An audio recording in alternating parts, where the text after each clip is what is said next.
VIP 1 எல்லாம் பார்த்துருக்கீங்க. அதில் ரகுவரனோட வெஹிக்கிள் எப்படி இருக்கும்? அது சைக்கிள் மாதிரி ஒரு மோட்டர் பைக் மாதிரி அது ஒரு மாதிரி ஒரு வெஹிக்கிள் வச்சுக்கோங்களேன். அந்த படத்தில் அந்த கலாயில நம்ம யாராவது இருக்கிறாங்களா? இது வண்டியா, இதுதான் உங்க வண்டியான ரேட் ஆரம்பிச்சு அதை காயலாமலை கூட யாரும் கூட்டி போக மாட்டாங்க. அவங்க அம்மா கொண்டு பக்கத்து வீட்டு சாணியிலேருந்து அதை கழுவி ஊற்றுவாங்க. ஆனால் VIP 1 ஆரம்பிச்சு VIP 2 வரைக்கும் எங்கேயாவது தனுஷ் அந்த வண்டியை வந்து கம்மியாவோ இல்லை என்ன பையனாலும் பேர் சொல்றாங்க, நம்ம வண்டி நல்லா இல்லை, இது கூப்பிட்டு ஒரு பல்சர் பைக் ஒரு 1000 எண்ணிட்டு வாங்கணும்னு நினைச்சாங்க. As long as he was happy with that, he ignored all the criticism. Be like Raghuvaran. அவர் அதுல இருந்து பாசிட்டிவிட்டியை பார்த்தாரு. பிராக்டிக்கலா நான் புது போவேன், உன் வண்டி போகுமா, என் வண்டி 30 கிலோமீட்டர் மைலேஜ் போகும், வண்டி கொடுக்குமா, அவர் பாசிட்டிவிட்டியை பார்த்து was happy with that. Right? That is how your positive mindset and approach should be.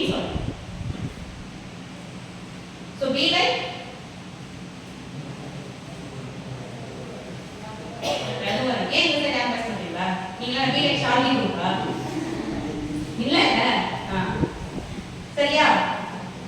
இந்த சாங் உங்களுக்கு எத்தனை பேருக்கு தெரியும் எனக்கு தெரியல. This is my personal interpretation. Actually நல்ல சாங்ஸ் ரெண்டுமே 80s period songs. I doubt if you many of you have known that song or not எனக்கு தெரியல. அக்கறை சின்மை அழகிலே மனமாட கண்டேனே ஒரு சாங் இருக்கு. இன்னைக்கு போய் இந்த சாங்ஸை கேட்டு பாருங்க. The another song is சொர்க்கமே என்றாலும் அது நம்ம ஊரை போல. இந்த பாட்டு தெரியும், ஏன்னா இப்போ வந்துச்சு, கோட்ல வந்துச்சு. Right? So the difference between these two songs is that ரெண்டுமே நல்ல சாங், ரெண்டுமே ஹிட், ரெண்டுமே melody, super songs. But the difference is சொர்க்கமே என்றாலும் பாட்டுல உங்களுக்கு அந்த லிரிக்ஸ் தெரியும் நினைக்கிறேன். ஒரிஜினல் வெர்ஷன்ல வந்து ராமராஜன் நடிச்சிருப்பாரு. அந்த வெர்ஷன்ல பாத்தீங்கன்னா அவங்க இங்க இருந்து அப்ராட் ஒரு கண்ட்ரி போயிருப்பாங்க. நான் படம் பார்க்கல, ஸோ கண்ட்ரி போயிருப்பாங்க. They are not very comfortable with that place. அவங்க ப்ராப்பர் வில்லேஜ்ல இருந்து வந்தவங்களுக்கு அந்த கண்ட்ரி வந்து அவங்க கம்ஃபர்டபுளா இருக்காது. அதனால அவங்க அந்த சாங் ஃபுல்லா என்னன்னா என் ஊர் மாதிரி வருமா, எங்க ஊர்ல என்னென்ன இருக்கு தெரியுமா, நான் தொக்கடி போய் கிணத்துல குதிப்பேன், எங்க மாமா வெத்தலை குத்துக்குவார் ஃபைன் பண்ணிட்டு ஃபைன் போடுவாங்க. But that is how they are. அவங்களோட அந்த ஊர் பற்ற வந்து அவங்க சொல்லி கம்பேர் பண்ணி இதெல்லாம் இன்னும் ஒரு இங்கனால ஆர்டினரி கூட ஆர்டினரி ஆர்டத்தான் நீ ஃபைட் பண்ணி விசாரிச்சு சொல்லி அந்த ஊர் பண்ணுங்க. So the comparison will be like எங்க ஊர்ல இதெல்லாம் இருக்கு, ஆனா இங்க பாருங்க இது இல்ல அது இல்ல அது இல்ல இது இல்ல இருக்கு. எனக்கு seriously personally I fed up with that song.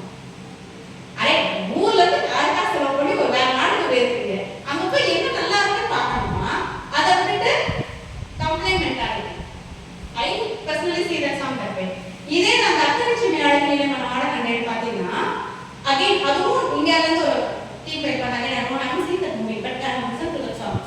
அதுல வந்து மக்கள் எப்படி ஒற்றுமையா இங்க வாழ்றாங்க, எவ்வளவு சுத்தமா இருக்கு, ஒற்றுமையுடன் மக்கள் வாழும் சிங்கப்பூர் அந்த சாங் வரும். லைக் நான் ஒரு புதிய இடத்துக்கு போயிருக்கேன், ஐ அம் அக்செப்டிங் தட் பிளேஸ், அங்க இருக்கிற நல்ல விஷயம் நான் செரிஷ் பண்றேன், அதை நான் அப்ரிஷியேட் பண்றேன். ரெண்டு பேருமே இந்தியால இருந்து போயிருக்காங்க, ரெண்டு பேருமே அதர் கண்ட்ரி போயிருக்காங்க.